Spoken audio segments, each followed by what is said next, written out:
me share the screen.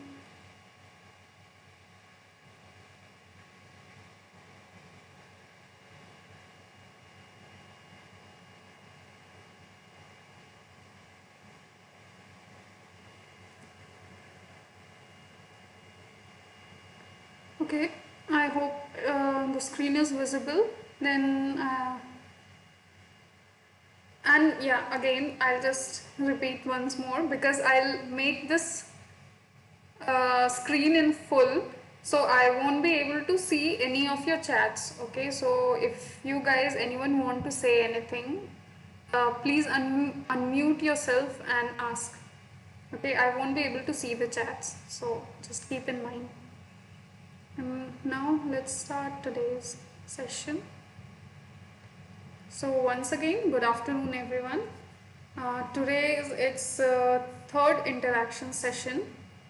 These sessions for experimental physics first course happens every Saturday from 3 to 5 p.m. This course is being taught by Professor Amal Kumar Das from IIT Kharagpur, and I am the teaching assistant for this course.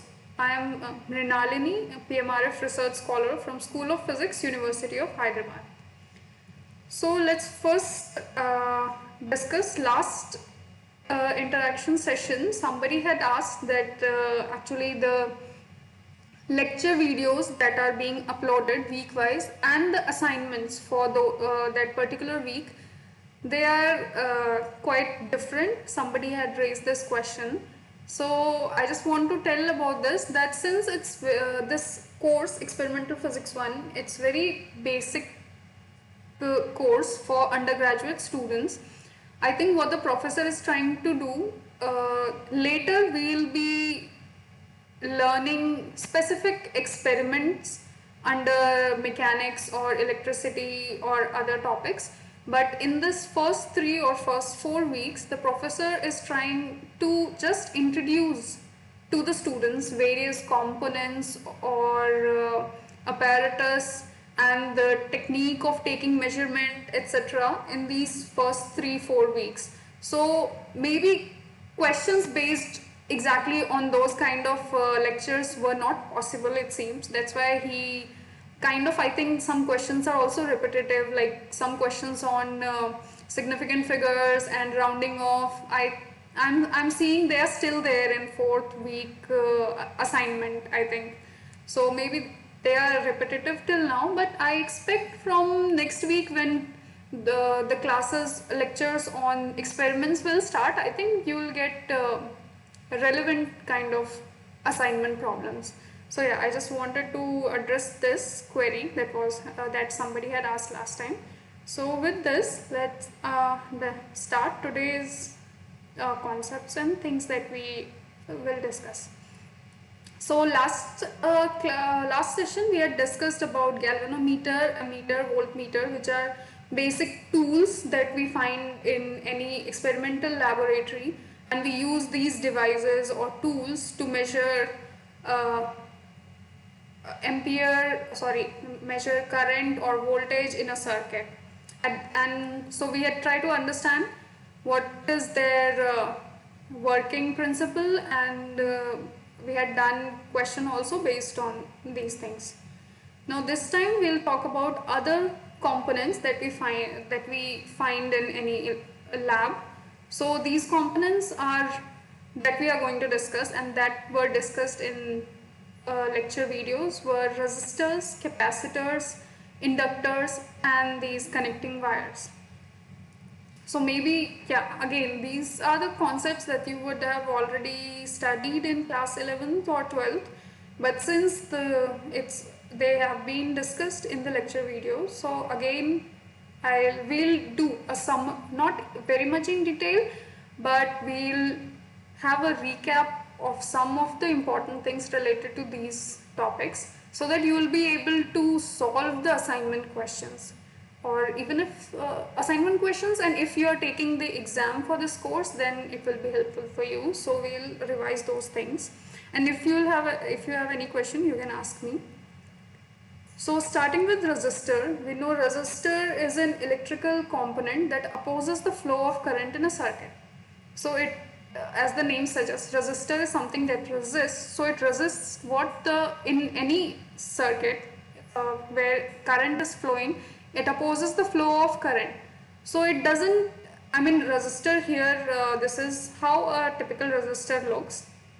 Even these color coding has a meaning, where these color coding suggests what is the resistance value of this particular resistor, but it doesn't always have to be something of this kind. Actually, any kind of even, you know, wires, we say wires have some sort of resistance, they themselves have some resistance, but usually it's very low, so it's we can easily ignore it, and we only like okay, any kind of load in a circuit actually is a kind of resistor. Like say if I have a circuit, say if there is a bulb,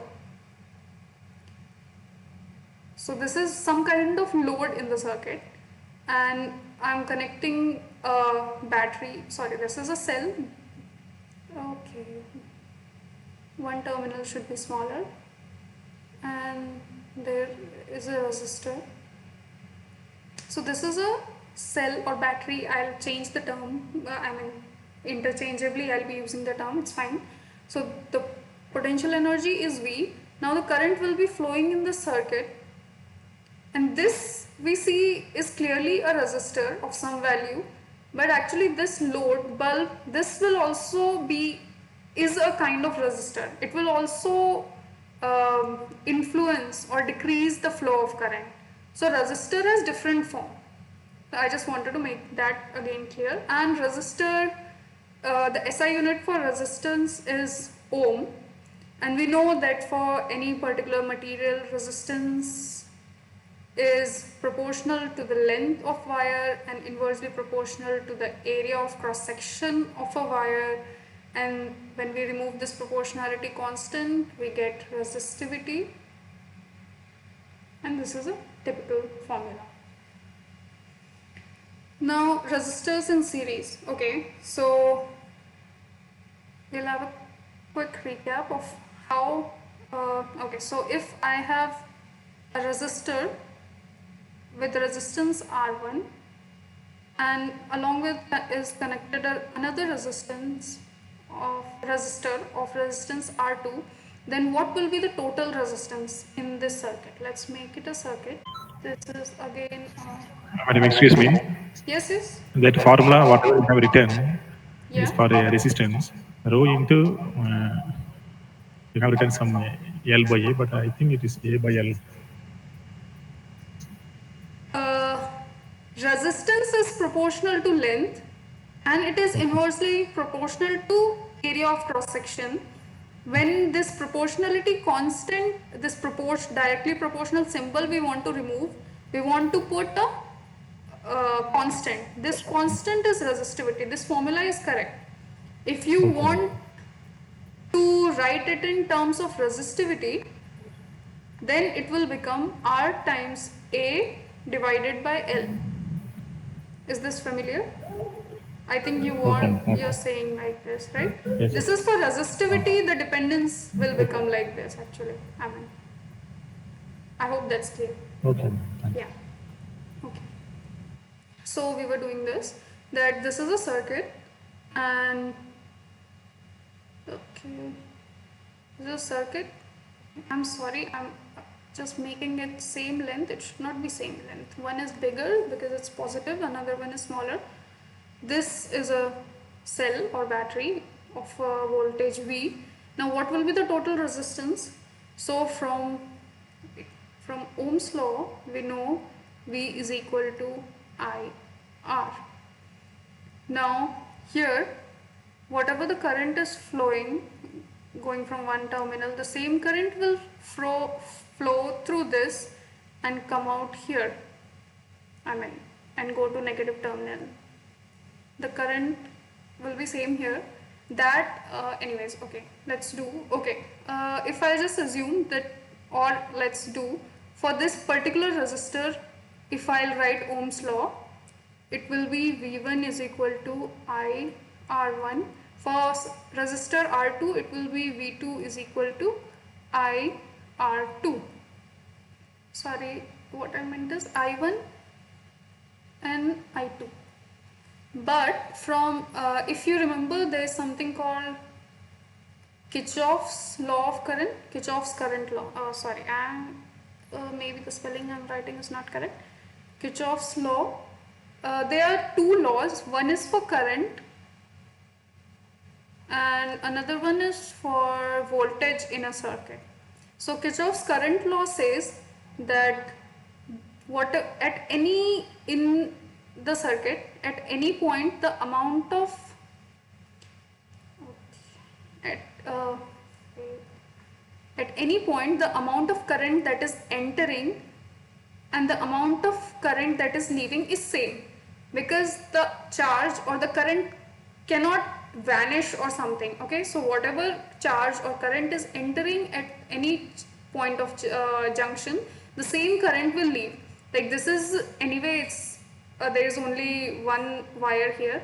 If there are wires like this, say current is coming here and some current will go here and the remaining current will go here, so that this total should be same, that was entering, the same amount of current will leave, because the charge cannot vanish anywhere.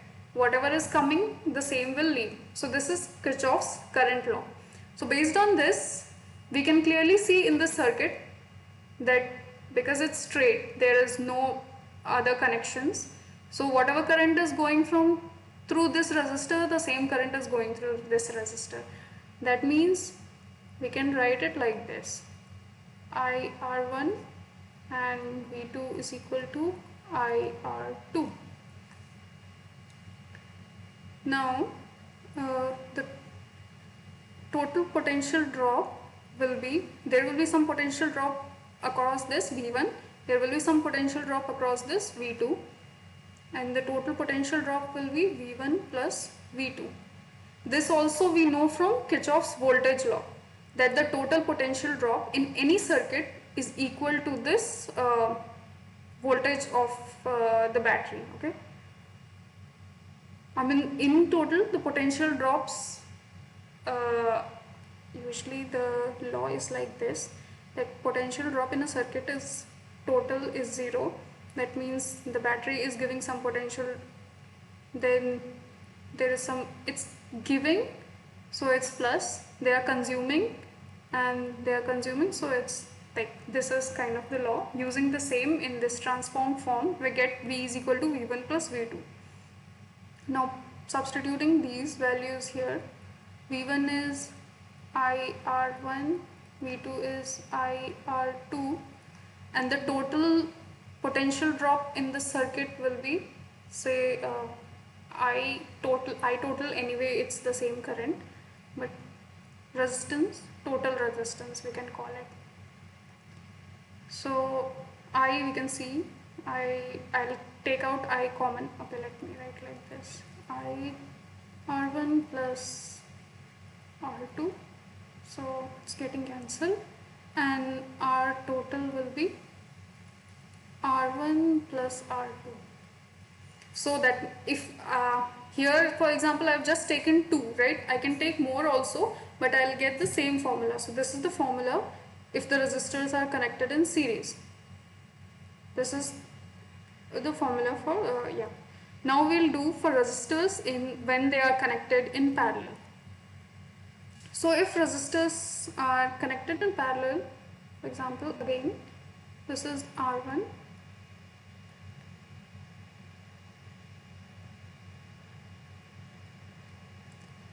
please keep in mind, like I mentioned, these wires also have resistance, but they are comparably, compared to this particular resistors, they are negligible. So that's why we are not bothering. If they are also significant, then the whole way of handling it will be different. But what we consider is wires have negligible resistance, basically 0. So there is no problem here. Only we keep in mind these two resistors. And these two resistors are in parallel, and again this is the battery voltage V. Now in this is again a junction where the amount of current entering is I, Now some current I1 is going in this branch, some current I2 is going in this remaining branch, and again it will come out and join here to give the total I current, right? So here we know I is I1 plus I2. Now again from Ohm's law, if we consider V1 drop here and V2 drop across here, then V should be, oh no, I wanted to write Ohm's law, wait, V1 is equal to I1 R1, V2 is equal to I2 R2. But what we know is in parallel the voltages are same. So if you ignore this particular branch, then this is a complete circuit, right? Whatever is the voltage drop across this, then if you avoid this R2, suppose it's not there, then the voltage drop in this R1 resistor, it will be same, because these two are in parallel. This voltage drop will be same in these two circuits, again from Kirchhoff's voltage law. So keeping that in mind, I is I1 plus I2. Now from Ohm's law, you know I is V by R. So this is I total, right? So V total divided by R total. I1 is V1 by R1 plus V2 by P2 by R2. Now this V total, as I told, this V1 is same as V2 and this source. So replacing this, it will be V by R total is equal to V by R1 plus V by R2. So if I'll take V common out from here, it's 1 over R total, 1 over R1 plus 1 over R2. Right, if I'll take V common here, it will go and divide this side. So basically we can just say they cancel.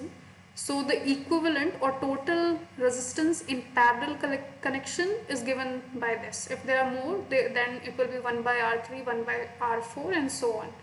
So this is the formula for when the resistors are in parallel. Okay, so now I think we can do some questions based on resistor. Actually in earlier classes and assignments, I think already we have done various questions based on resistors, but still let's do one more here. So actually we want to, I missed to write, we need to find out the current in this circuit.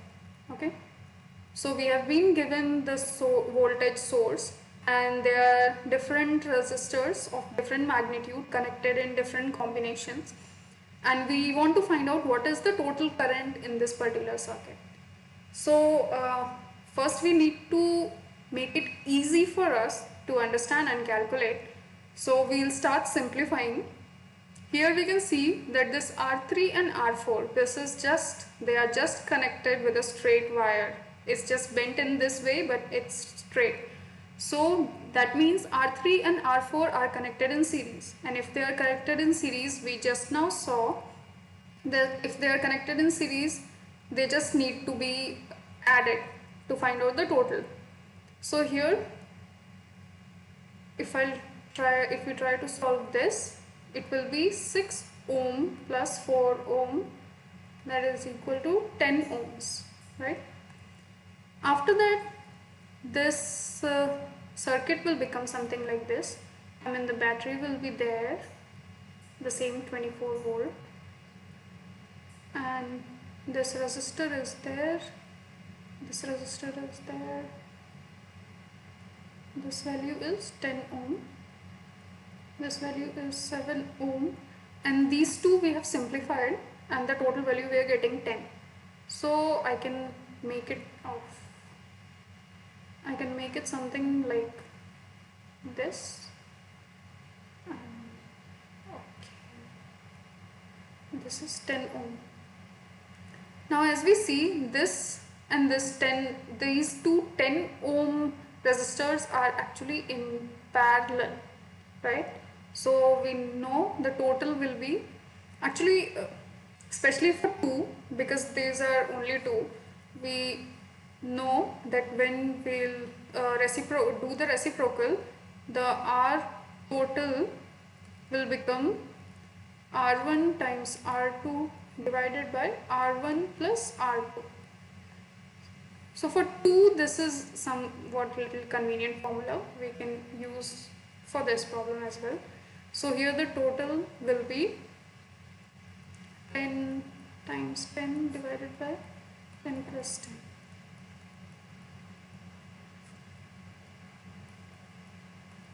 5 ohms. That means this is equivalent to 5 ohms. Again, if we will change this circuit, there will be 24-volt battery, 7 ohm resistor, and sorry, this is a resistor of 5 ohms. Now again, see this 7 ohm, this 5 ohm, again they are in series, so the total will be 12 ohms.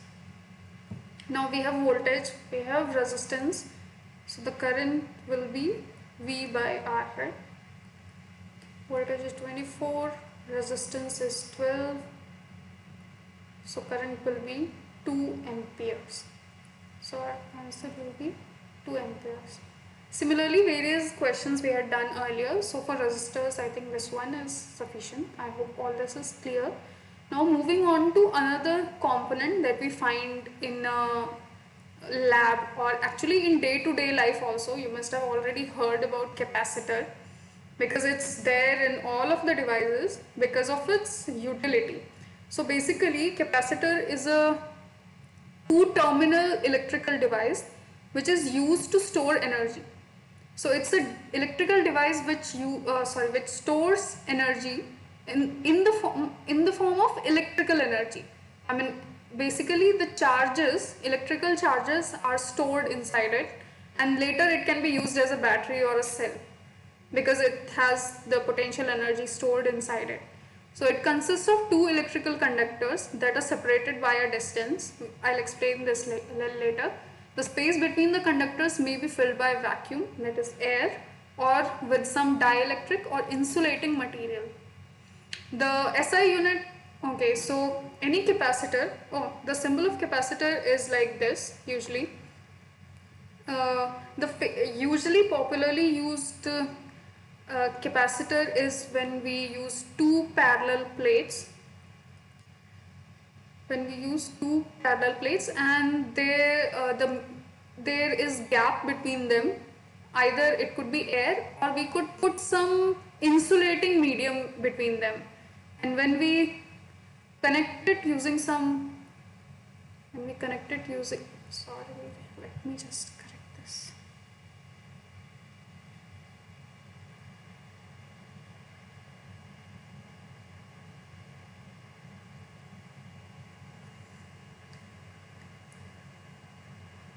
This is a battery. So please keep in mind the battery or cell, actually battery has more of these lines, but anyway I'm using the same term for this. So it has one line bigger, one smaller. This bigger one denotes positive terminal, the smaller one denotes negative terminal, right? Whereas the capacitor is represented by these two lines which are of same length. So don't get confused. The symbol is different for battery and the capacitor. So when this is positive terminal of the battery, this is negative terminal. When capacitor is connected in any circuit like this, there could be a resistor also here, that doesn't matter here, right now. So basically, because there is gap, if these two things are connected, the current will flow in this circuit, right? But right now here there is gap, either it's just they are not connected, there is air, or there is some insulating media. Basically the current is not flowing. If the current is not flowing, that means whatever charge is going from here, all that charge will get stored in this direction and negative charge will get stored here. Now we know when there is positive charge, negative charge, there is electric field, right? Electric field in the direction like this. there is electric field. So this way we charge a capacitor and later it stores the, almost we can say it stores the same amount of, it reaches to the same amount of potential difference which is there in this battery that we used to charge this capacitor. So a capacitor is actually defined by, like we define a resistor by a quantity called resistance, the same way capacitor is defined by something called capacitance, which is defined by this ratio actually. So it is the ratio of the charge that is accumulated here, and in denominator is this potential energy that was supplied to charge this capacitor. So capacitance is described as this ratio, and the SI unit of capacitance is given by Farad. It's name of a scientist actually, but we use it as SI unit. And in practical life, actually 1 farad is a very big unit. We don't use this high magnitude. Usually for daily life things, the capacitor that we see, they are of some microfarad value or picofarad value. If you remember what is microfarad, micro actually like millimeter, centimeter, that same meter or microfarad is a unit where micro actually means 10 to the power minus 6. Like if it's microfarad, that means 10 to the power minus 6 farad. Or picofarad is there. Pico means 10 to the power minus 12 farad. So I mean the meaning of micro and pico is same. It could be micrometer, microampere, microfarad, whatever. I just wanted to tell this, that micro is 10 to the power minus 6 and pico is 10 to the power minus 12. So capacitor is what? Capacitor is a electrical energy storing device which is identified by its capacitance, which is the ratio of charge stored to the voltage supplied. Now we'll see what capacitor when they are connected in series, and later we'll see capacitors when they are connected in parallel, what is the total capacitance. Now again let's take one capacitor with capacitance C1. The similar way that we were defining resistors, right, with R1, R2 with their resistance values, the same way capacitors here are known as they are known by their capacitance. So I am defining these, that there is one capacitor of capacitance C1, there is another capacitor of capacitance C2. Now when they are connected in series, this is a battery. I'm sorry, my battery also looks like capacitor. Let me make it.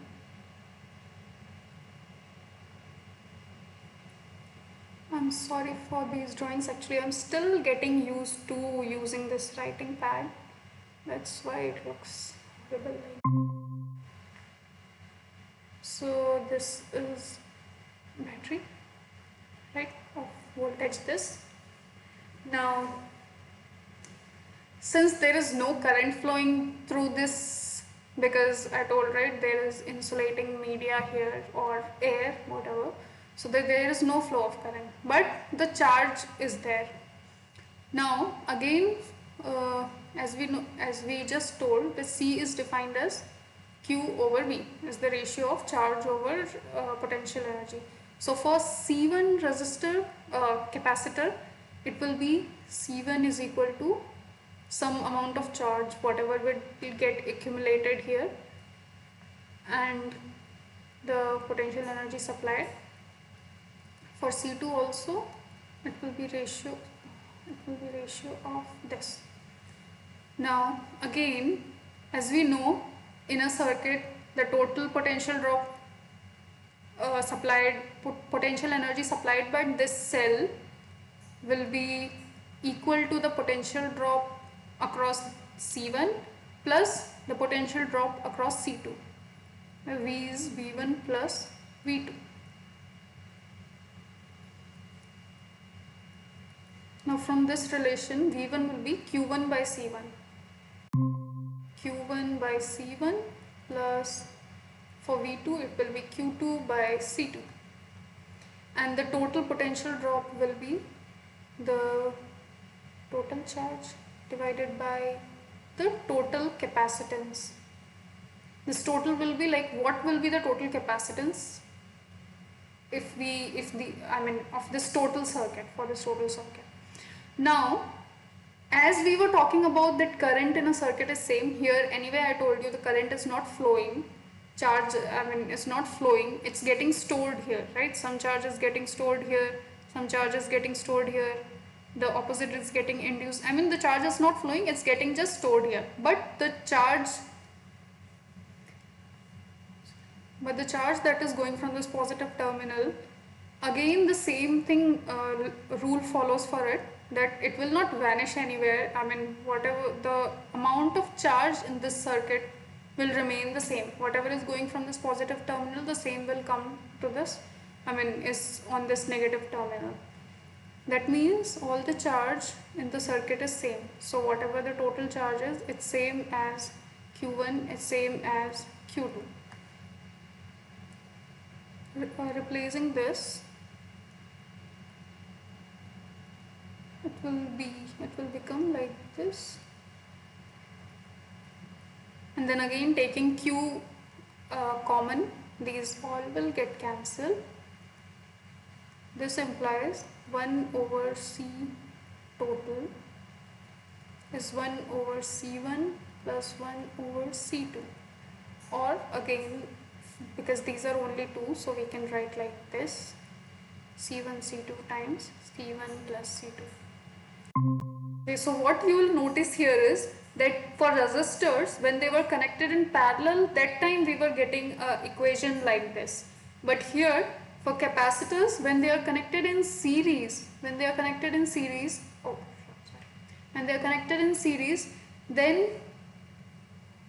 when they are connected in series, the total capacitance is actually decreasing. Happens for resistors when they are in parallel, the total resistance is decreased. For capacitors, when they are connected in series, their capacitance decreases.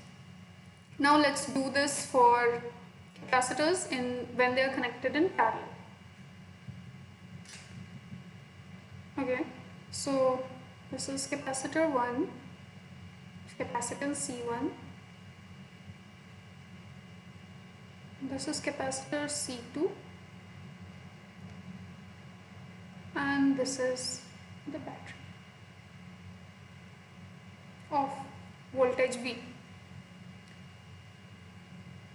Okay. Now, as we had discussed, the potential drop across will be same,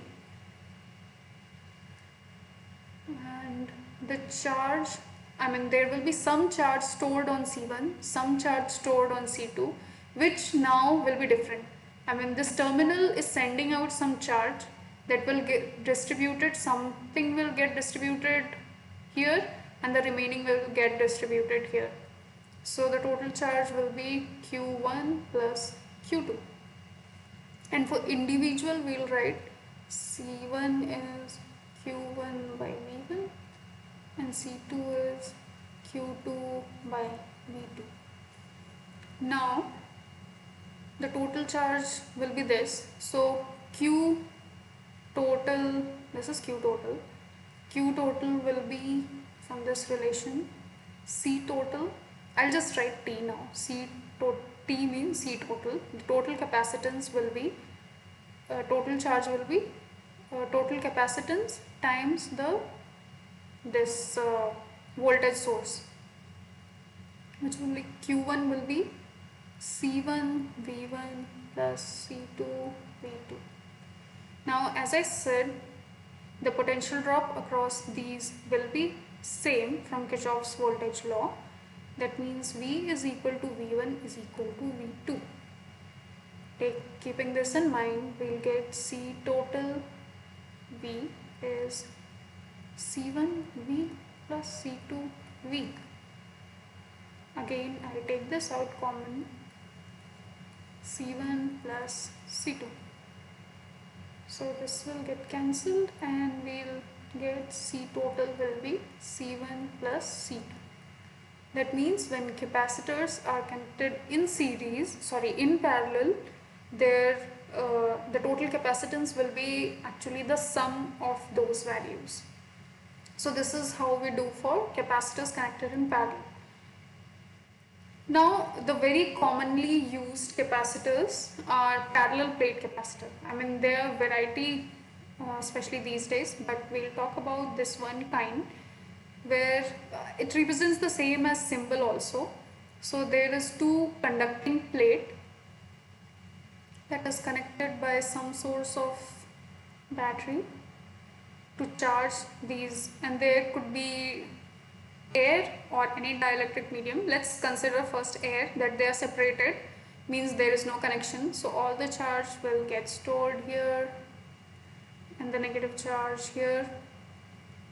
So parallel plate, okay, so from, I think this topic was also taught in class 12, that if we have two infinitely long parallel plates, one has charge plus, one has charge negative, like we know, right, because of any charge at some distance, there will be electric field, there will be some force, there will be potential energy because of this charge. The same way, because of infinitely long plate which is charged, it will also put some electric field or force or potential energy at some point. The same way, when we have these kind of positively charged plate and negatively charged plate together, and there is some distance between them, say d, and we usually consider it's infinitely long, but it actually does not need to be infinite. What we want to say is the distance is very small compared to the area. Distance is very small compared to the area of plate, then it means the same, that the area is infinitely long. Anyway, so when the situation is like this, the electric field outside here, it's zero, electric field here is also zero, but electric field anywhere inside is given by this particular formula: charge density divided by electric permittivity of vacuum or free space. This charge density is what? The total charge divided by area of this plate. If say the area is A, then this is the charge density. So this is the electric field for this kind of arrangement. The same thing will apply here. Okay, so here we will see that we know that the capacitance is the ratio of charge and the voltage supplied, right? But how this capacitance depends on the dimension of this parallel plate capacitor, we want to see that. This is some V. So, okay. So let me do this. Now next is, we know that potential energy is defined by electric field times the distance here. This is the distance. And electric field is given by sigma upon epsilon naught, and it's times d, and sigma is q by a. So q by a and d by epsilon naught. When I substitute this value of voltage here, I get this.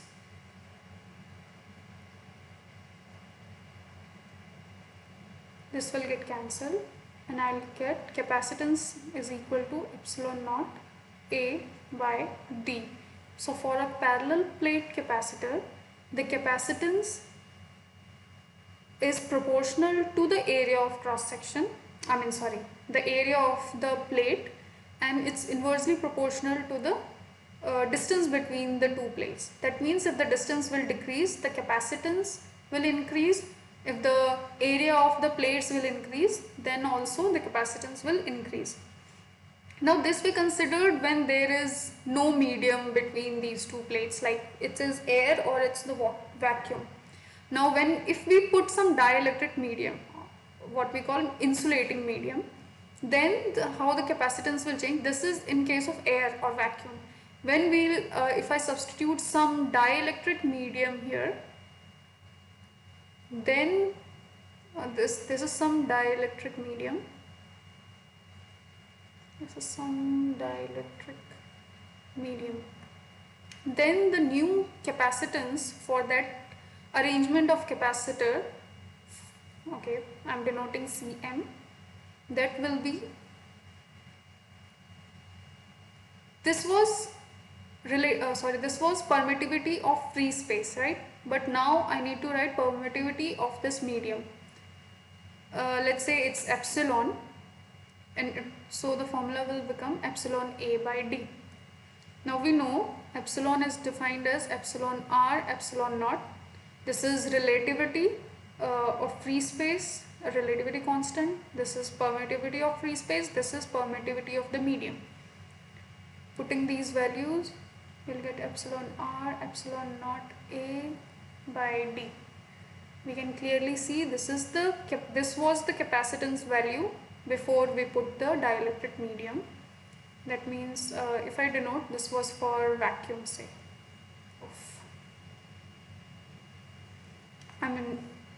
Say this was for when there was vacuum between that or air between that. Then we can clearly see the relation when we put a dielectric media and when there was air. So they are directly proportional, but this is the proportionality constant, epsilon r, that is the relative permittivity of free space, which is also called denoted by K and is called dielectric constant. This is called dielectric constant. And for any dielectric media, its characteristic or its parameter is defined, some parameter it has, which is defined as dielectric constant. It's a it's a unitless value, and this will also help us in solving more questions later. Okay, so we have understood how the formula we get for capacitors connected in series and parallel. So moving on, we'll go to some questions. Let's start doing some questions. I hope till now everything, just see, although I have requested you, please don't.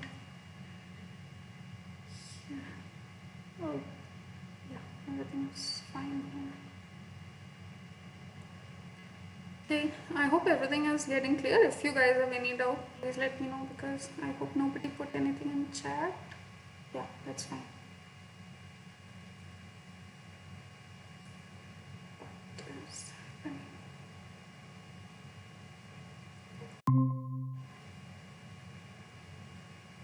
Now let's start solving these questions.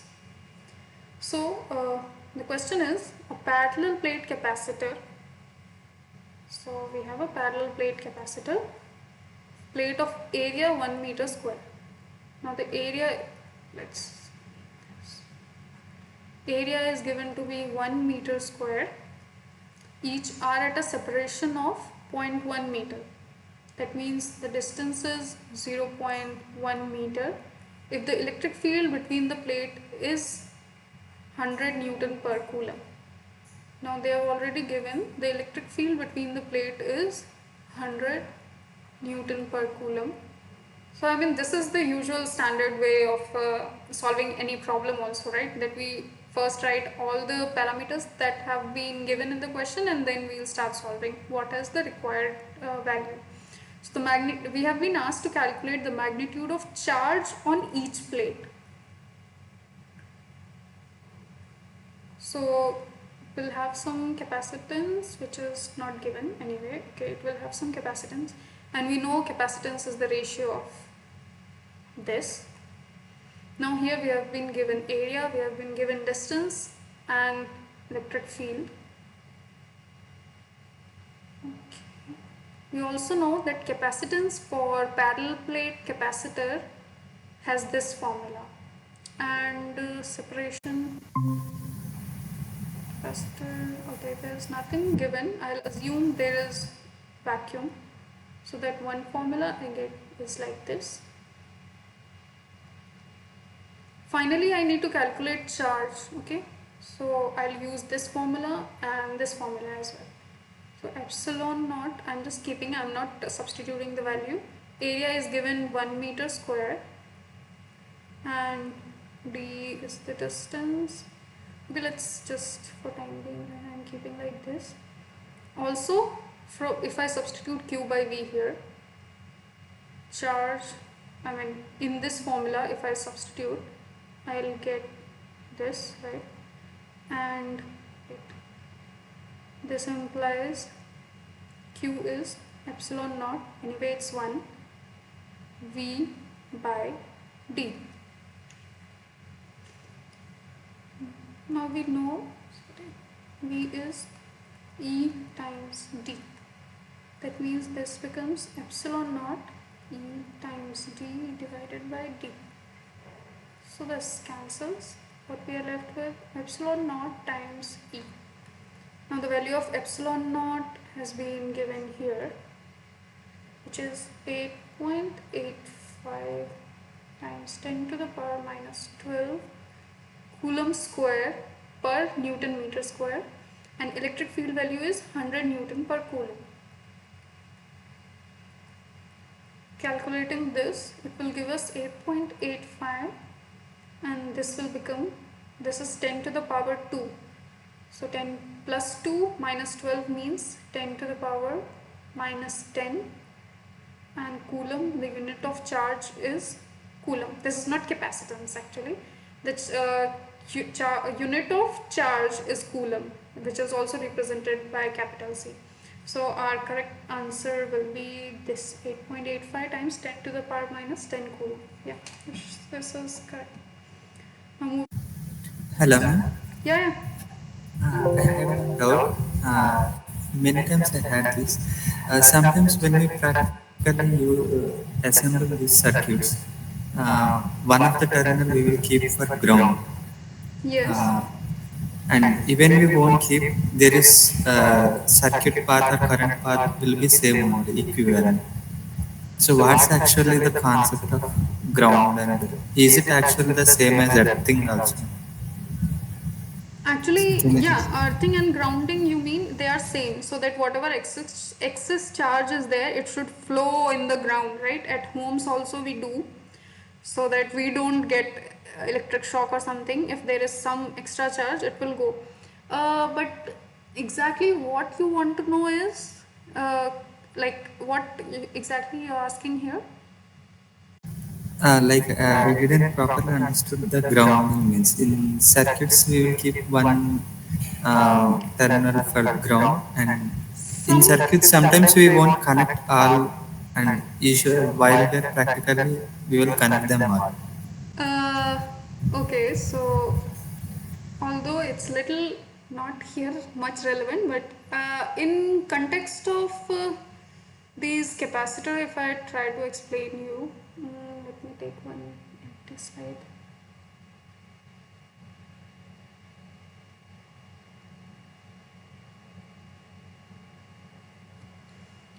I don't have any particular circuit in mind, but okay, if I consider this parallel plate capacitor also, like this, like,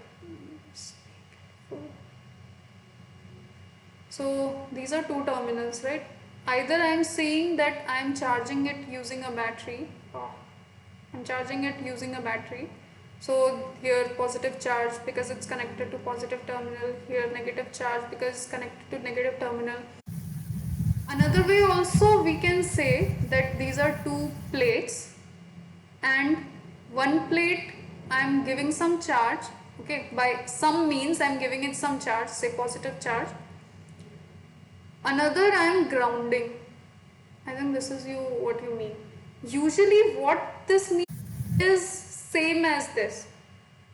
I mean it depends, but usually this is what we mean when if I understood what you're asking is that this seems it's not connected, right? Yes, ma'am. Separate, this is separate. One terminal of battery also we will give ground. Yeah. Same. But what this actually means is that it's connected. Like even if it could be connected like this, or there is some, this is very simple circuit. Usually there are several circuits, and when like sometime we, I don't remember exactly any example right now, but this is not loose end. Okay, it's not like one wire is dangling somewhere or something. It, I mean, I don't know how to explain, but even grounding, it's like, but it's slightly different. I don't want to confuse you. But what you keep in mind is that it is connected, okay? Because we cannot only give positive to one thing. Positive and negative terminal of a battery are together, or in that way. So in any circuit, yeah, I wish you could give some example. Do you have something right now? Like in AC circuits, one terminal we will give for the circuit and one we will leave it for grounding or something, which sometimes it won't get connected to the uh, circuit also. Will be But left. okay, so right now I'm finding it difficult to exactly visualize which one you're saying. But please keep in mind they are usually, maybe sometime we just say this is voltage and something is connected and the other is like this, right? I think this is, yeah, something like this. It's But in what you just opens. keep in mind, this is something like this basically. Oh, It is a complete circuit. Okay, it's not like one wire is not connected, it's just hanging around like this. Because yeah, usually I think it's usually given that voltage source or current source is connected with whatever kind of component is there, and then the remaining end we just say grounded. We can also represent it same way. Sorry, we can also represent it like this, that it's connected with a battery which has voltage V. One is actually basically this potential, this is voltage source, right? One, it has positive it's terminal, negative terminal. Like uh, one side has higher potential than other side. Either you can call it positive, negative, or if you consider it zero, then this is higher side, this is lower side. So basically, in a way, for right now this discussion, what I want to say is this is the same. You can consider it's connected. Okay, this is how it's supposed to be actually, that this is positive, this is negative, and this is actually a whole circuit. Accordingly you can do whatever, that current, same current is flowing in this. It's not like, it's not complete circuit. Don't misunderstand that it's not complete, because if you will think that, then you will say feel that why the current is flowing. This is just a way, I don't know why, but yeah, so we show it like this. But it's a complete circuit and the current will flow, and it will be, it's equivalent to this. If I hope I could explain somewhat, but yeah. yeah. And the second thing, if we reduce the dimensions of resistor, the resistance increases. Is it Come again. like if we reduce the dimensions of the material, the resistance for that material will increase? Is it true? That depends, right? Like usually for a wire which is like a cylinder, right? Wire is like a cylinder. So from the formula, like I told this formula, so dimension means, dimension can mean length, dimension can also means the area of cross section. So we cannot say just by decreasing the dimension the resistance will decrease, because dimension means length also, dimension means radius also, radius means area. We have to specifically tell that if a wire is there, if we increase the length, resistance will increase. If we increase the area, Maintain this ratio L by A constant and reduce the dimensions. This resistance will also be constant only, right? if you keep L and A constant, you mean? Yeah. Yeah, I mean if you are, but if you are comparing different material, then it will be different, because Yeah, yeah, resistivity for, yeah, that you understand, right? Resistivity for different material yeah. is different. But if you are using two wires of same material and length is same, area of cross section is same, then their resistance will be same. Yeah, that will be same. Yes, ma'am. But for one metal, if I maintain this ratio constant, this resistance will also be same. Like if I reduce to nano dimensions, also this resistance Yeah, will you be know, same. when if you really want to go further, if you remember resistivity also, this is actually at a particular temperature. Oh, okay. For metals, I think in last class also we had done question based on this. For metals, resistivity increases if you will increase the temperature. Okay.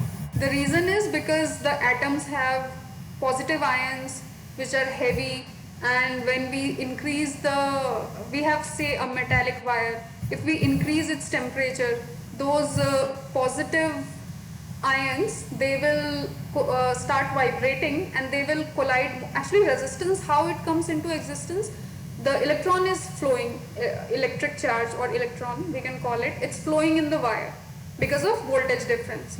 It's going from high potential to low potential, and when it collides with another electron or it collides with the positive center, nucleus of the atom, that time there is scattering, and because of scattering this resistance come into the picture.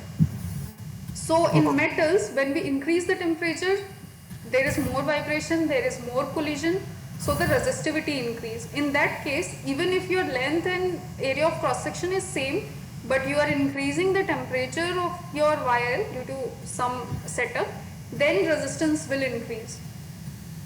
Okay. If I mean like if I keep room temperature and if I reduce these dimensions, is there any way that metal will get heated up and with that also it can change? Like, Sometime, in practically, if we think, if we there is if we continuously you're flowing current, like you must have seen in daily life, if we are using some electrical equipment for long time, there is they will continuous heat. electric and it may start heating up, and Yes. then we want it to cool down. Yeah. So that sort of things also happen, but otherwise using this formula, if you see, if you are keeping, you're taking same material, keeping length same, area same, temperature same, then resistance should be same. Okay. Yeah. Okay. Yes. Yeah. Okay, then we'll move on to, okay, which question we did. So this one we solved. Now let's move on to the next question. This question is the parallel combination of two air-filled sorry, air-filled parallel plate capacitors of capacitance C and NC is connected to a battery of voltage V. So we have one capacitor whose capacitance is C. We have another capacitor whose capacitance is NC, is connected to a battery parallel combination. Oh, they are connected in parallel combination. They are connected, sorry for the diagram again, it's connected here. They are connected in parallel combination with some voltage source again. Okay. And it's filled with air, that is okay, voltage V. When the capacitors are fully charged, the battery is removed, and after that dielectric material of dielectric constant K is placed between the two plates of the first capacitor. This is our first capacitor. The new potential difference of the combined system is potential difference of the combined system. Okay, let's do this one by one. So initially, what is the, we know potential difference across, let's just first calculate what is the total capacitance here. So total capacitance, we know they are in parallel, so it will be, total capacitance will be, let me just write it, C total, it will be this plus this, so C plus NC, just taking out common for convenience. So this is total capacitance, in the beginning. Now we know C is given like this, so this implies V will be Q over C. The whatever will be the total charge divided by this C total. This was the initial condition, value of capacitance, but later it's saying when it's completely charged, the battery is removed, and after that dielectric material of dielectric constant K is placed between the two plates of first capacitor. So earlier here was vacuum, but now it's replaced by a dielectric media. So this is changing to some, I'll call it C dash, C prime is changing, and I had told you that when we replace the air with some dielectric medium, the capacitance changes like this. This is dielectric media, or epsilon R also you can call it, it's the same thing. And the capacitance when the air was the medium. So this is how it changes. So that means this will become K times C. Yeah. So the new capacitance will be C prime plus NC. That means KC plus NC. C taken out, K plus N. Now the potential difference after this change, the total potential difference will be, again V will be total charge divided by this new, actually this is also total, but this is something new. So from here we'll find out the total charge. The total charge in the circuit will remain same, right? There's nothing changing there. So Q is V times C total. The same Q value, charge value I'll get here. Because whatever I am changing, that doesn't change the amount of charge that will flow. Now the C total prime will be C. Okay, this also I should put actually times K plus N, or V.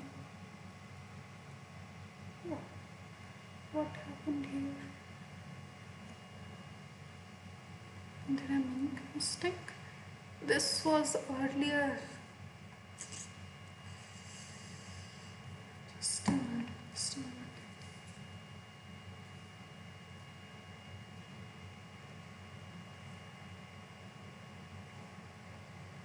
C total is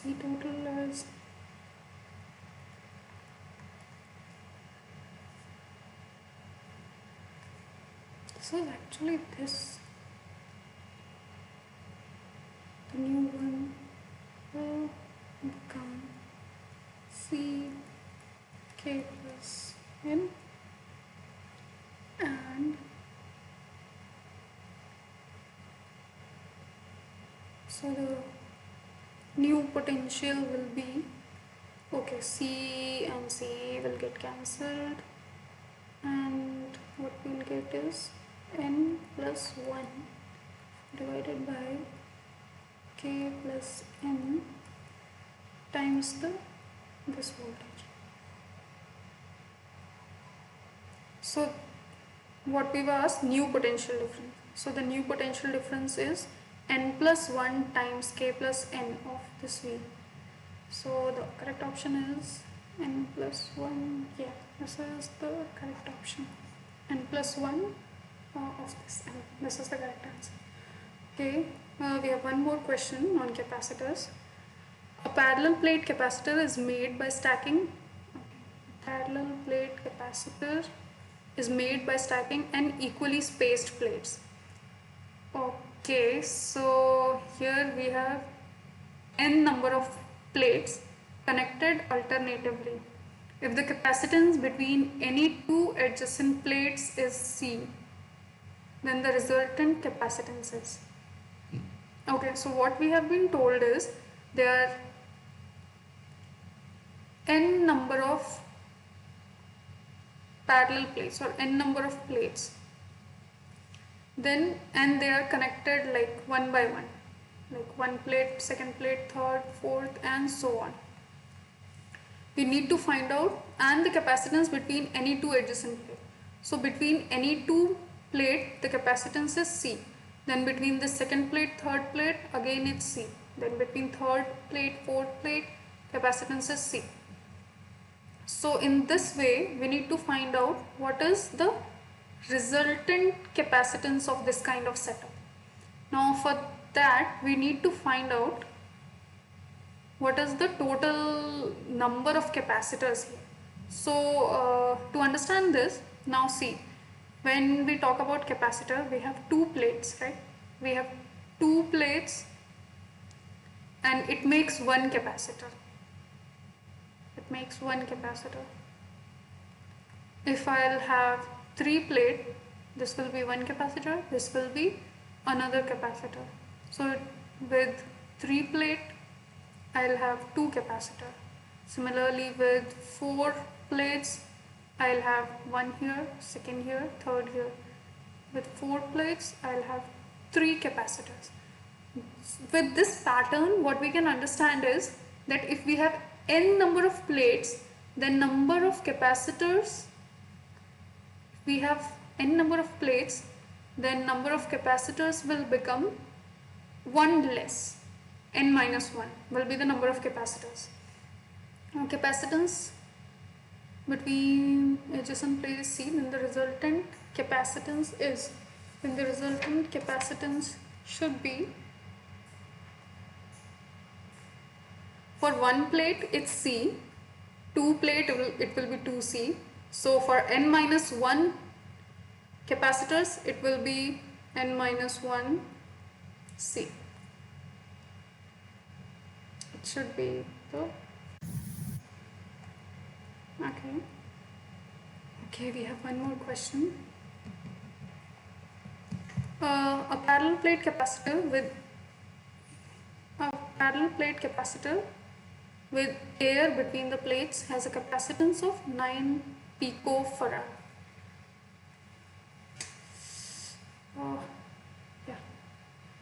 Parallel plate capacitor with air between the plates has capacitance. Capacitance value is 9 picofarad. Now I had told pico means 10 to the power minus 12 farad. This is the value. The separation between its plate is D. Okay, so separation between plate is small d. Space between the plate is now filled with two dielectrics. So earlier there was air between these plates. Now we are filling it. Let me take some, just so that the figure is clear. This is the capacitor, the same, just the magnified view. Now we are filling this space with two type of dielectrics. One dielectric has dielectric constant, this 3, and its thickness is d by 3. So if the total distance between these two plates is d, now we are filling d by 3 of it, that means 1/3. Now we are filling 1/3 by a material whose dielectric constant is 3, okay, and other one has dielectric constant 6 and thickness 2d by 3. That means now we have completely filled this gap. This is d by 3 and this is 2d by 3. This material thickness is 2d by 3 and dielectric constant, this K2 is 6. Capacitance of the capacitor is now we need to find out what is the capacitance of this new capacitor. So we know, So both are in series, two capacitors. these are not two different capacitors actually. Yeah, but it can act as two. No. No. So the plate is same, only two plates are there. The conducting plates, are same. We will find the uh, dielectric constant with So both. see, earlier air dielectric constant we represent by electric E naught, epsilon naught, right? Now we could, if we just substitute it with one of the dielectric constant medium, then the new capacitance will become whatever that new dielectric constant is times the when there was vacuum. But now it's not only one kind of material, it's still single capacitor. Don't please don't confuse here, it's still just the same two plates, only the medium here is changing. And that also, instead of just putting one medium, we are putting two different kind of medium. But this is also insulating, this is also insulating. So I mean, this is not a boundary or conducting plate here. If it would be conducting plate here, then this will become one capacitor, this will become another capacitor. But here there is no conducting plate, it's just the insulating medium, this is another insulating medium, so it's still one capacitor. Okay. Okay. Yeah. Okay, so here what will happen is uh, this, let's do for first medium. So for first medium it will be K is 3 C naught. For the second medium it will be 6. This is, I think there's, anyways, okay, first let me calculate the capacitance when, I mean it's given, but the formula of capacitance is epsilon naught A by D. We have been given D also. I mean we have given that the distance is D based on, so this is when there is vacuum, so this is the value. Now wait, I don't want us to make mistake, because wait, this is, when this is replaced, it's replaced by epsilon, that means epsilon naught and K and area. Okay, please, I think this is not correct, let's keep it aside. This is the formula I had told. For vacuum it's epsilon naught A by D. When we replace it using some medium, it becomes epsilon, which is epsilon R times epsilon naught. Not. Epsilon also written as K. And so this I am doing for medium 1. Okay, area of the plate is same, but okay, yeah, I think yeah, so here the distance of this medium, I mean the thickness of this medium is D by 3, whereas for the other one it will be epsilon naught. Okay, sorry, this K is actually for first medium is 3, for second medium it's 6, area of plate is still same, and the distance or thickness of the medium is 2D by 3. That means this will become 9 epsilon naught A, 9 epsilon naught A by D, and this is actually 9 C naught. Yeah, so I think we were understanding it wrong here, because it's not single material. If it would be single material, I can do it like this. Here the lengths are different and this, so this is the correct one, C1. And for C, for the second medium it will be again same actually, 9 epsilon naught A by D.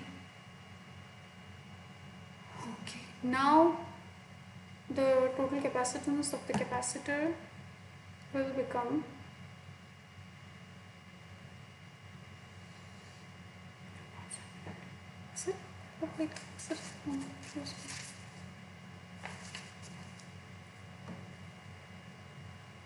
capacitance of the capacitor is, wait, what, for capacitance of the capacitor is now, what is C naught?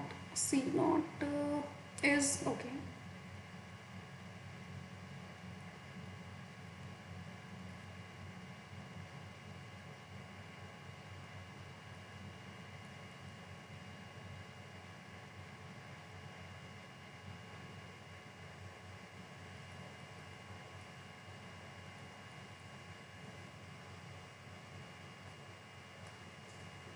Okay, so what will be the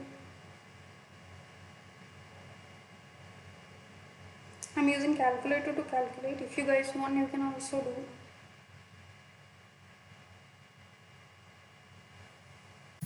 Max 40.5.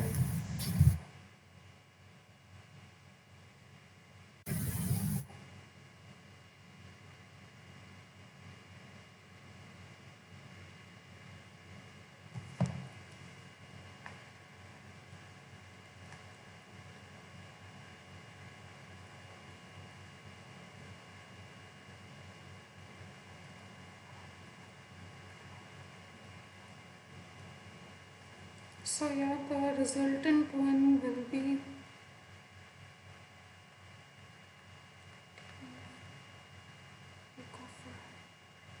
yeah, okay.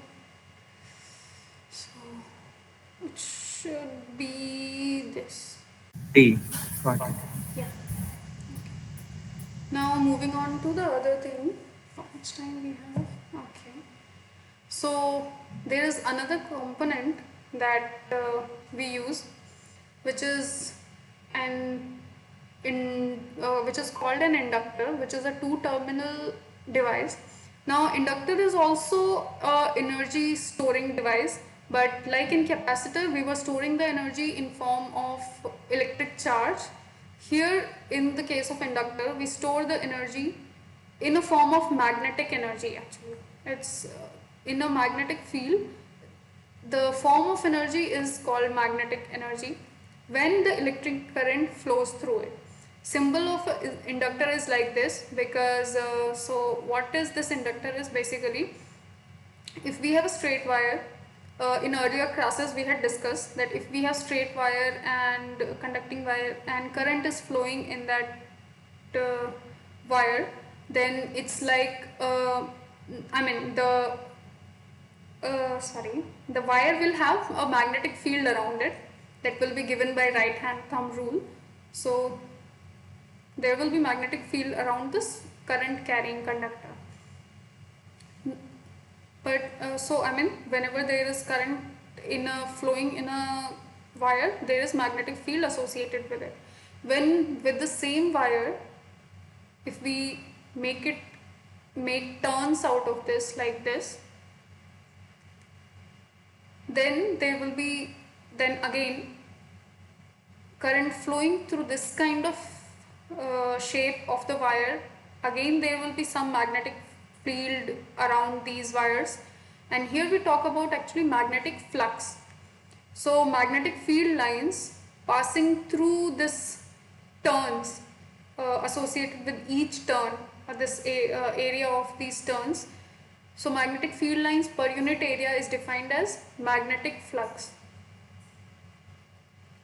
and these magnetic flux lines are known. It's known that magnetic field lines depends on the current flowing through this kind of turns or the wire.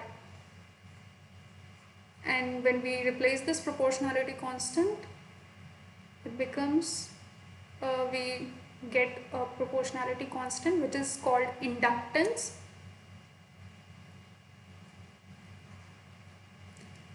So inductance, the unit of, so like we saw for resistor is defined by its resistance, capacitor is known by its capacitance, inductors are known by their inductance values, and the unit is Henry.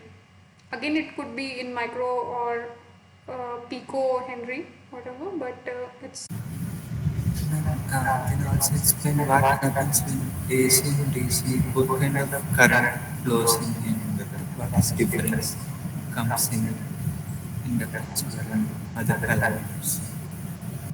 oh actually uh, mm, the thing you're asking right now, actually I've just started explaining this. What you're asking is how it, how the things change for an inductor when AC current is flowing or the DC current is flowing, right? Yes. Then could you wait some minute, like just let me explain a little bit about this. Then we'll talk about, you are talking about reactance actually. Like resistance is there for anything. Capacitors also have some kind of resistance. Yeah. Same way inductors also have. So yeah, just let me introduce a little bit more about inductors, then we'll talk about that. Okay. So this is the inductance. Its unit is Henry, and this is the relation between magnetic flux and this. Now, okay, we also know that for any inductor, when current is flowing through it, okay, this is some sort of circuit. There will be battery and things, or resistor also. When the current is flowing through it, magnetic flux is associated and the relation is like this. But if say I have connected some variable resistance, that I can change the value of resistance here. If I'll change the value of resistance, the current also in the circuit will vary. Now what is known is that when the current flowing in these, so actually it's called solenoid, right? When there are turns like this made called solenoid. So when this solenoid kind of thing, current is changing, there is EMF induced. There is electromotive force induced in this solenoid, which opposes the change of current. So it's the change of current induces this EMF, and this EMF is in the direction opposite to the direction of current change. So basically it's given by, it's proportional to the change of current. And here also the proportionality constant is, this negative sign just denotes the direction actually. So Yeah. since it's time dependent, this EMF will generate only if current. Since that is time dependent, like time derivative. So this EMF will only generate if the current is time dependent, like time derivative. Is it like the equation? What you mean is,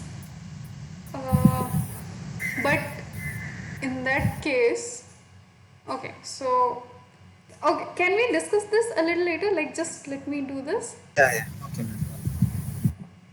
So EMF, there is EMF induced. So what is EMF? EMF is defined as electric potential or voltage difference produced by either a battery or cell or by changing magnetic field.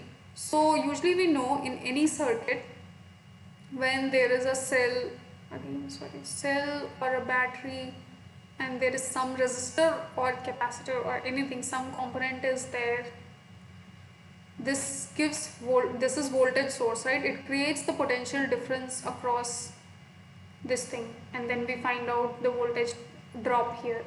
So this voltage electromotive force is defined as the electric potential produced by either a battery or by changing magnetic field. So as I said, it's known that when there is change in current, that means there is, from this relation we can understand, if there is change in current, there is change in flux, and due to this flux also EMF is induced based on this relation. So this is experimentally known, and I just wanted to tell that this is EMF. EMF is just simply the voltage difference, but it's the more popularly used term. So I'm using EMF here. Okay, now next thing is, okay, so this is EMF or voltage difference also you can call, that is fine. Now what you were asking, if we discuss that, so like I said, every component gives resistance to the flow of current. So for resistors also it exists, it's called resistance. Also capacitors, we call it capacitive reactance. We call it capacitive reactance, and I think the formula is something 1 over 2 pi Omega, yeah. omega c or something So like this. for capacitor, it is inversely proportional to the frequency. For inductor, I think it is directly proportional. For capacitor, 2 it by is like this, right? For capacitor, I yes. think capacitive reactance, whatever we can denote it, it's given by this. So that's why Yeah. when we are using a DC current means omega is 0. This is 0 means the reactance is infinity. That means it gives infinite amount of what to say, resistance. Whereas if it's some high frequency, it will let it flow. Whereas for inductor, the inductive reactance, inductive reactance it's called, and it's given by 2 pi omega or nu and inductance. So the higher is the frequency, I mean the AC you will use, the higher will be this resistance or reactance, and if you will use DC, the reactance will be 0.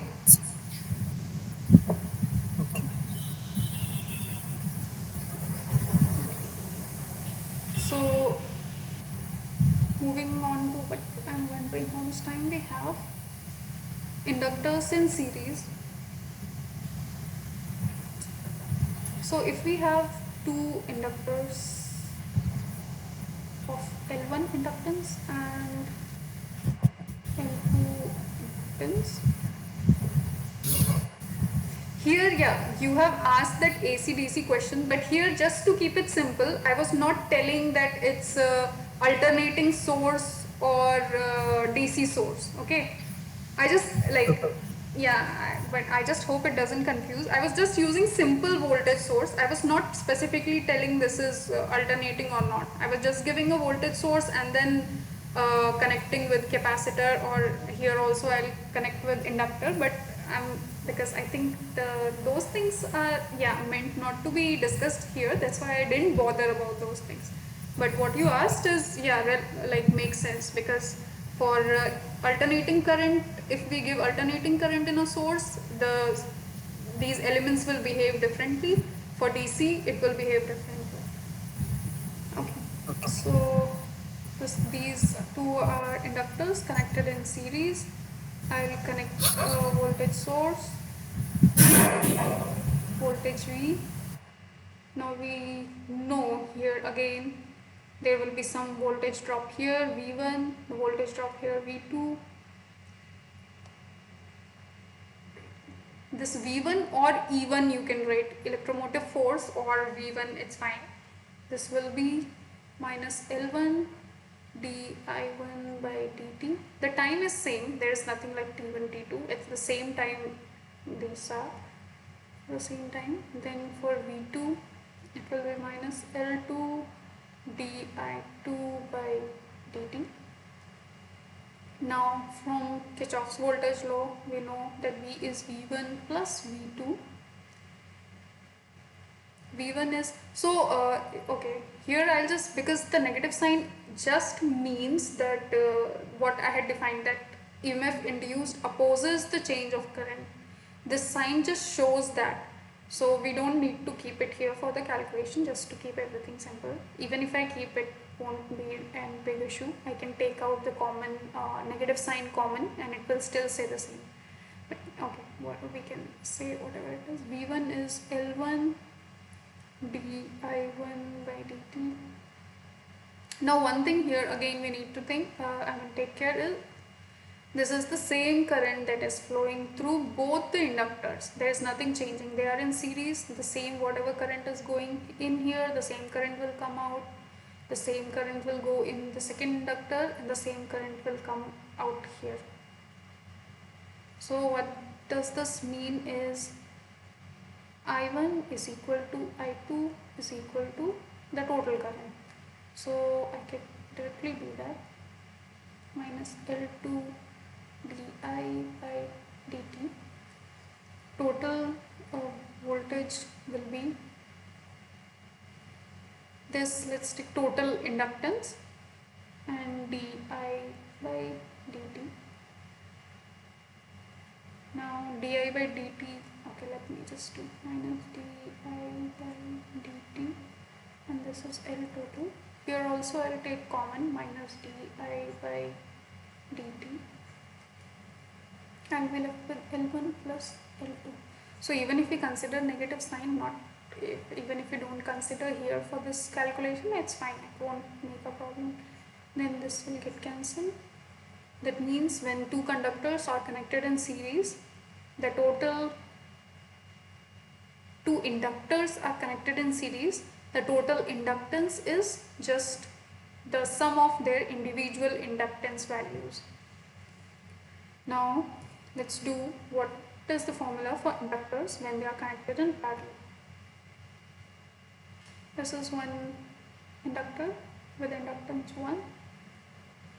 This is another inductor with inductance 2, and this is some battery, voltage B. Now for inductor 1, again V1 minus L d1 by dt. For second inductor, the EMF induced will be minus L. This will be 1 and 2 di. Sorry, this will also be 1. This will be 2 dt. Now we know the voltage drop here will be same, the voltage drop here will be same, the voltage drop here will be same. But whereas the current here will distribute, it will become I1, it will become I2, and again it will come from here and join to become I.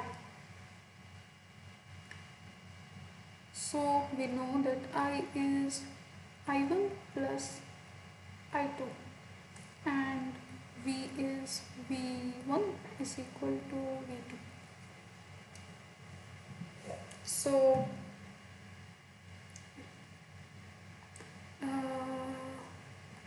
let's do this. The total voltage for this total inductance will be defined as minus L total and di.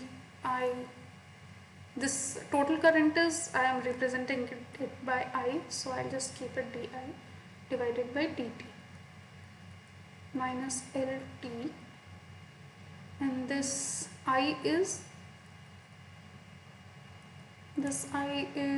I1 plus I2.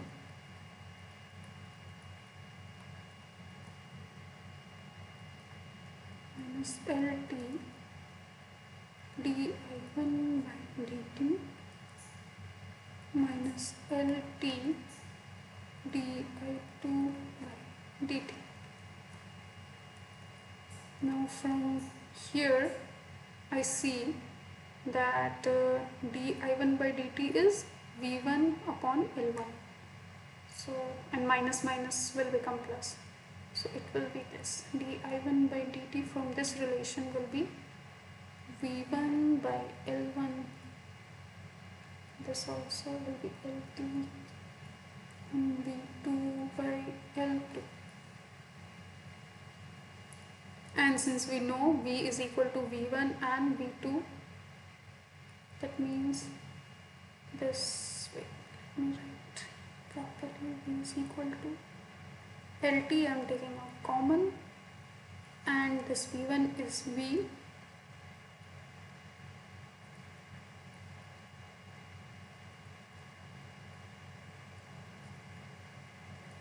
Actually this V also I can take out common. Then this V cancels, and what we get is, and this LT, if I bring left side, it will be 1 over LT equal 1 over L1 plus 1 over L2. So when the inductors are connected in parallel, the relation will be as follows. Okay, let's do some question based on this. First question is, which of the following may be unit of inductance? So as I told, usually we say inductance unit is Henry, 1 Henry. But the units are actually, anything has several units based on how we define it. Because we know that how inductance depends is, we know that this is also a relation we know for any inductor. Second, Yes, yes. is it ohm second? D. Oh, you're telling the answer? Yes. B or D? Which one you said? D. Ohm second? Yeah. Okay, let's just do it for others as well. So we know from this relation it will be phi by I, and this is magnetic flux. It's given by Weber per ampere. This is one relation. We know one more relation is there for inductors that we found out, that electric potential, EMF, right? This is also one relation that we found out. Using this particular relation or formula, L will be minus V. L will be minus V divided by di by dt. So I mean the unit of inductance, sorry, the dimension of inductance will be dimension of dimension of voltage is volt, dimension of current is ampere, dimension of time is second. Now we also know that from this that resistance is V by I, right? I mean voltage divided by ampere. That means voltage divided by ampere, it's like ohm. Ohm, and okay, let me just see. This is voltage divided by ampere second, means voltage second by ampere, and voltage by ampere is ohm, and then this is second. So yeah, your answer is correct. Another unit could be ohm second. Now another question we have here is, this is one question. A 5 Henry inductor is subjected to an electric current that changes at a rate of 4.5 amps per second. How much voltage will be dropped by the inductor? Inductance is, if you solve this you can answer this as well, but meanwhile I am solving. Inductance is 5 Henry and electric current is changing at a rate of 4.5 ampere per second. Okay, and we have to find out the voltage, the EMF or the voltage. So we know the voltage is minus L di by dt. Again, the negative sign is not for magnitude, it's just for direction, so we can ignore here. Inductance is 5 and the rate of change of current is 4 amperes per second, 4.5 amperes per second. So it's just very basic, simple. 5 times 5 will be 22.5. how much? 22.5. Yeah, okay. So we'll multiply this and we'll get 22.5 volts, right? So this is our answer. Now the second question, I think it's based on the same one. Now we have two 5 Henry inductors connected in series. Now they are connected in series, and for both the inductance is 5 Henry connected in series are subjected to electric current that changes at a rate. Again, the change of rate is given and it's the same per second. How much voltage will be dropped? So the voltage drop will be L di by dt, but here first we need to find out the total L. They are in series, means the total inductance will be, the formula is like this, right?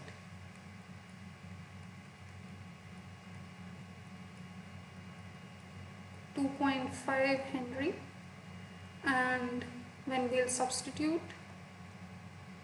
and 4.5,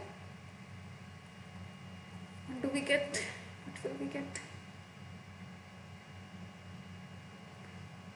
2.5 times 4.5. What are you getting? Ma'am, in Yeah. series, I think we will sum the Yeah, inductance. yeah, yeah, yeah, yeah, yeah, yeah. You're correct, correct, correct. Sorry, I made the mistake with the capacitors. For capacitors, it's reverse. Yeah. Yeah, you're correct. Then it's 45 answer. Yeah, yeah, yeah. This is inductor. Inductor connected in series. I'm sorry, this is not right. Yeah, you kept the capacitance symbol Yeah. also. I think that's So why they inductor missed. connected in series is actually it's added. That means it will become 10 Henry, and then it will be 40, Into 4 point. Yeah, 45. 45, right? Yes. Okay, yeah. Thank you. So it will be 45 volts. There is another part of, okay, what is my pen? Now suppose that two inductors connected in parallel are subjected to the same total applied current. How much voltage will be? Okay, I think I have already answered this by mistake. But the same inductors in this question, it was connected in series. Now they are connected in parallel. Then how much will be the voltage drop? So 11.25.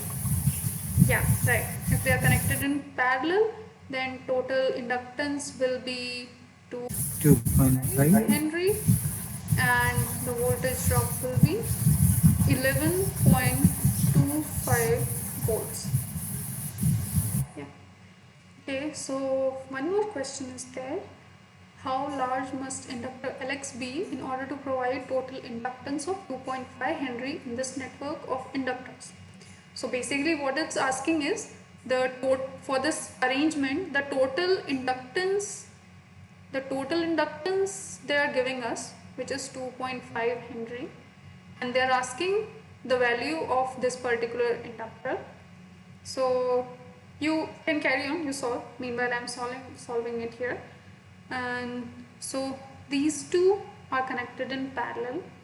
That means the total inductance here for this will be, okay, now they are connected in parallel, so I can use this formula.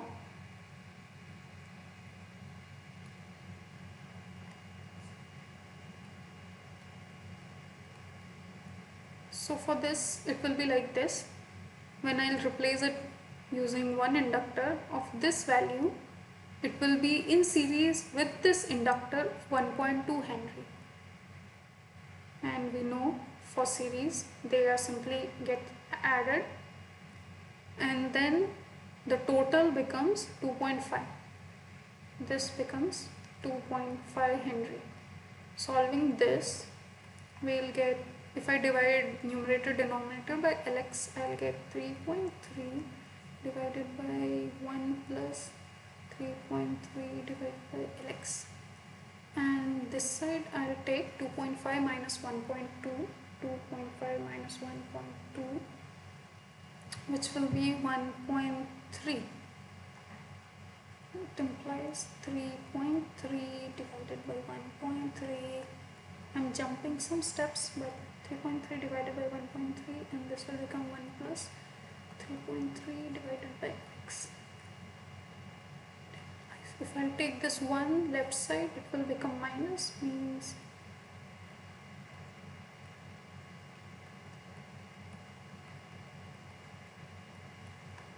right, this will become 3.3 minus 1.3 means 2. 2 divided by 1.3, 3.3 divided by Lx.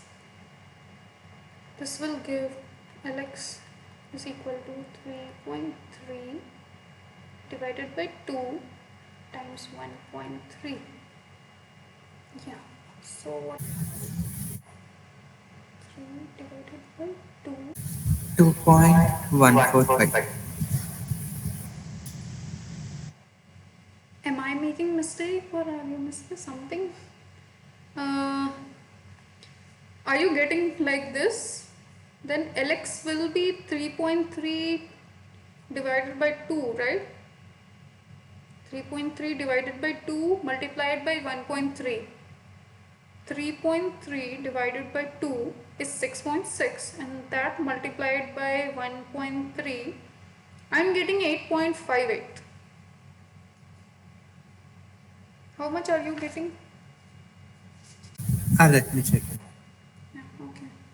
What I'm getting after solving this is, I'm getting Lx to be 8.58 Henry.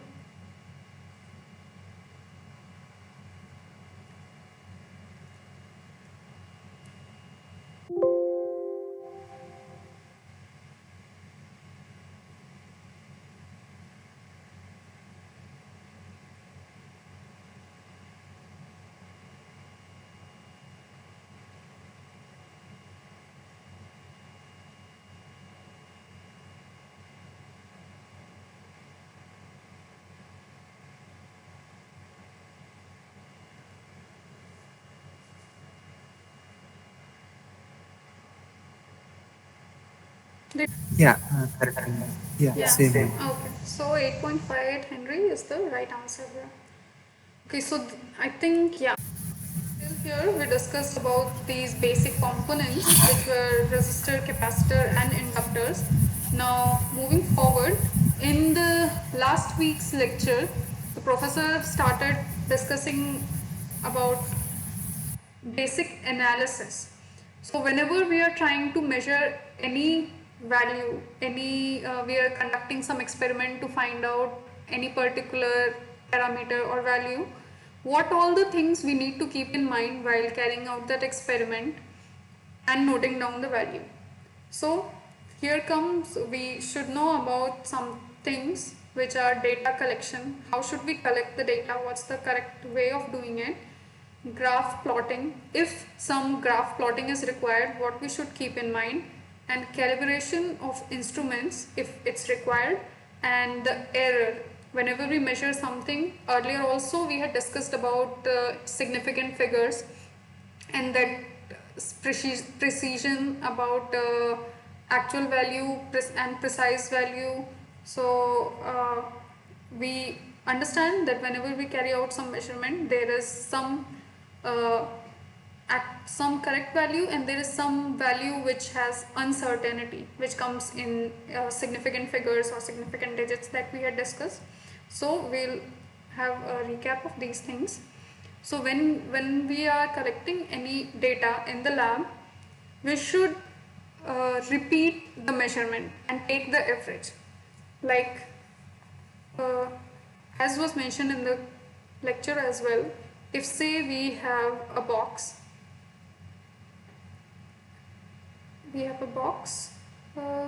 and I'm trying to measure its length.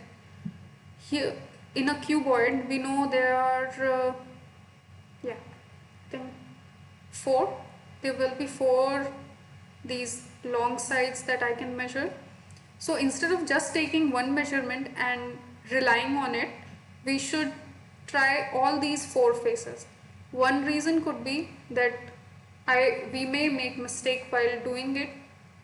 So if we repeat it then and take average, the chances of reducing, we can reduce the error. The chances of getting closer to the value increases. Another thing could be nothing is actually perfect in nature.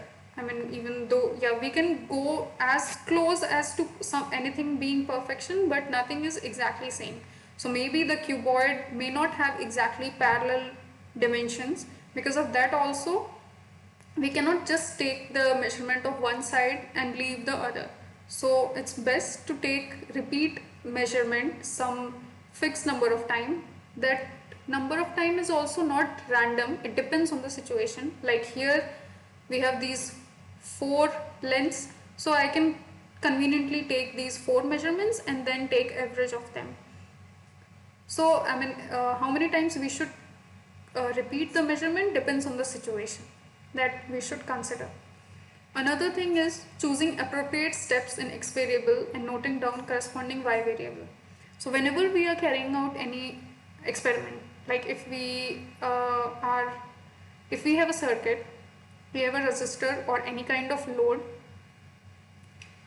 we have a voltage source,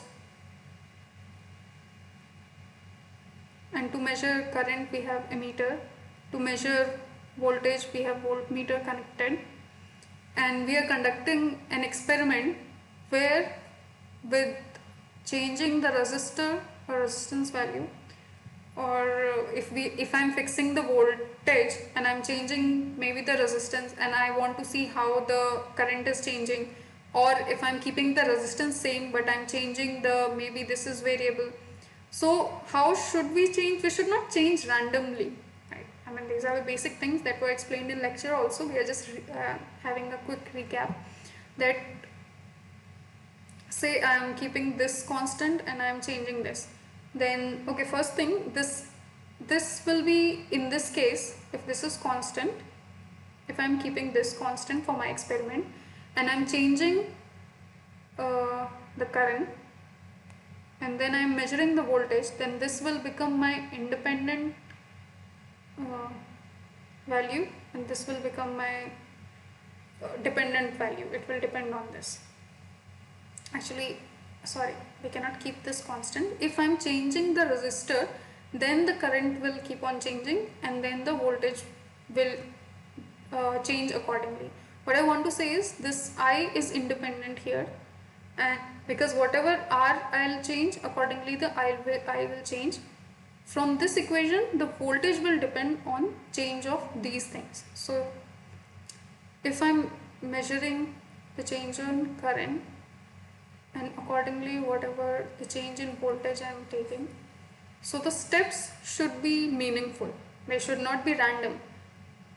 Like if I am taking the voltage at 1 ampere current, some value I am getting, then it should be 2, 3, I mean the steps, I can take some 10 ampere, 20 ampere, 30 ampere, but it should be some meaningful steps, because V is equal to IR, Ohm's law is a linear equation. We know it's a straight line. So taking equidistant values, we'll get some points like this. Actually, not the line. Corresponding values here, we'll get some Y values. And when we'll connect, we'll get this straight line and the slope will give R. So we should take equal step size. This is the usual thing that we do. Now this is for linear. If we have a non-linear kind of experiment, we are conducting some experiment where the equation is non-linear, like some constant is there and then this is the relation. In that case, our graph will be something like this. I mean, initially it will increase slowly, but after some value it will increase very sharply. In these cases, if still I am in this case, how should we choose the step size? So if I am still keeping the step size same, then what will happen is here I will get some equal value, but here it may happen that there is huge gap between those two values. So it will not give me the proper information what's happening between those two values. In that case, like this are corresponding, right? In between these two, the values are changing drastically, which I'll miss out. So in that case, I can increase the measurement in between these points as well, so that I can get better view between these 2 points. So depending on the experiment, depending on these kind of situation, we should decide and we should vary the step size of the x variable and correspondingly note down the y variable.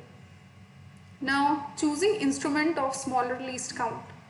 So as we had discussed, why we use vernier caliper, usually we have a meter scale or centimeter scale, 15 centimeter scale or 1 meter scale. After that, when we want to go to precise, like we had discussed about accuracy and precision, so when we want to move to a precise value of measurement, we use vernier caliper. whose least count usually is 0.1 millimeter. Usually in meter scale, its least count is 1 millimeter. For vernier caliper, is 0.1 millimeter. For screw gauge, it's 0.01 millimeter. Usually, it may be different. So, I mean, depending on our need, see, we will not use this small, these instruments with this much precision if we want to measure, say, distance between two buildings. Building A, building B, if we want to measure the distance between these two buildings, we will not use screw gauge or something. We don't need that precision there. There we will use some meter scale or inch tape or something. So we need to decide what is the suitable instrument for our purpose. If I want to find out the thickness of a paper, my usual centimeter scale will not help. There I'll be using screw gauge or vernier caliper. So we have to choose the instrument for any experiment that we are carrying out by wisely deciding that which will be the suitable equipment or instrument, and then we should know what is the least count of that instrument. So these things we should keep in mind while carrying out while collecting data for any experiment. Now next thing comes is graph plotting. When actually something we already discussed, that for linear graph we should keep these things in mind, and for non-linear graph we should take more steps in x variable and these things.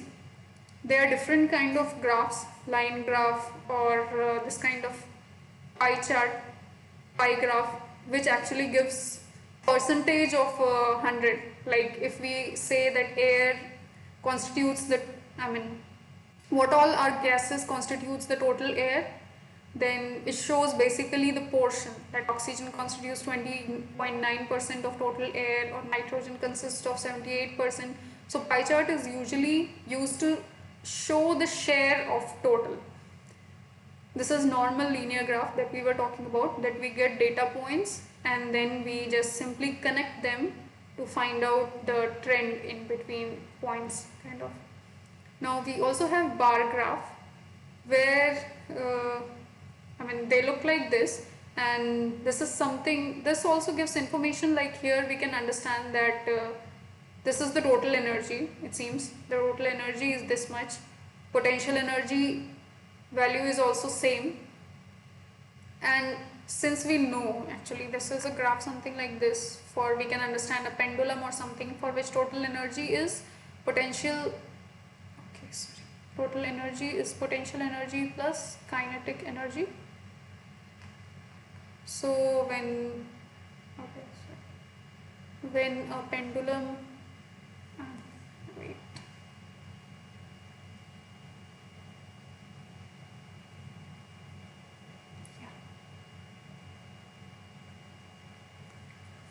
so if I have a pendulum, if I take it to some high value and leave it from there, at this point all its energy in the form of potential energy. So this is a graph representing that. Here right now the kinetic energy is 0, whereas when it reaches to this position, all its energy will be in the form of kinetic energy. That means it shows this, and in between the energy will be distributed in kinetic and potential. So we have different kind of graphs to show different kind of information. It depends on what we are focusing on, what kind of information we want.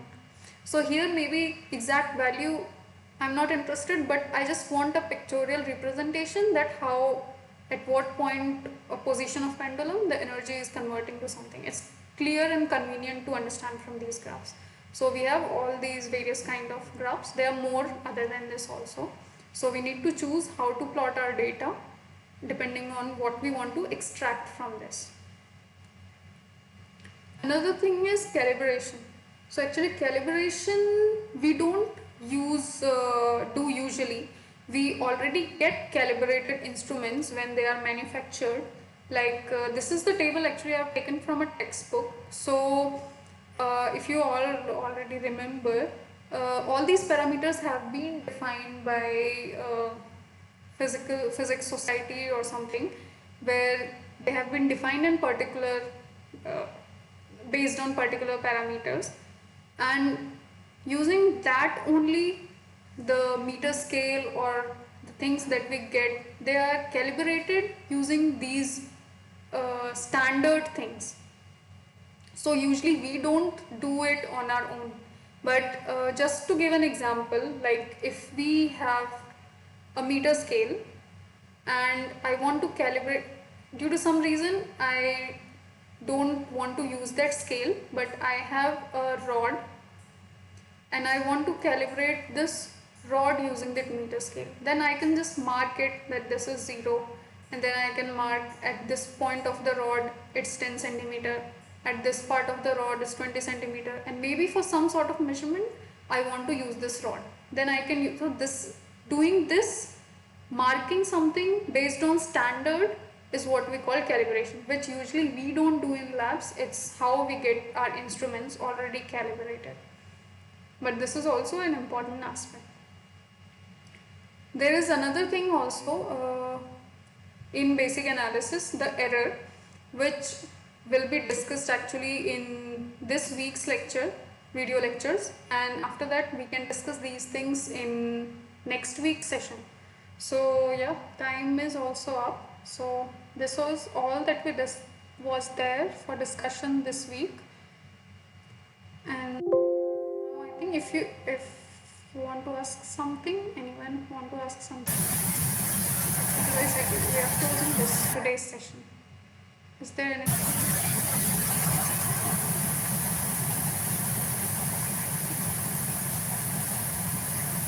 Is there any question, Hemant?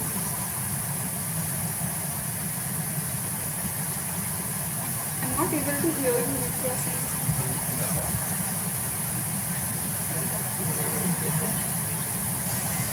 Okay, if there is no question, then let's end this session. Bye.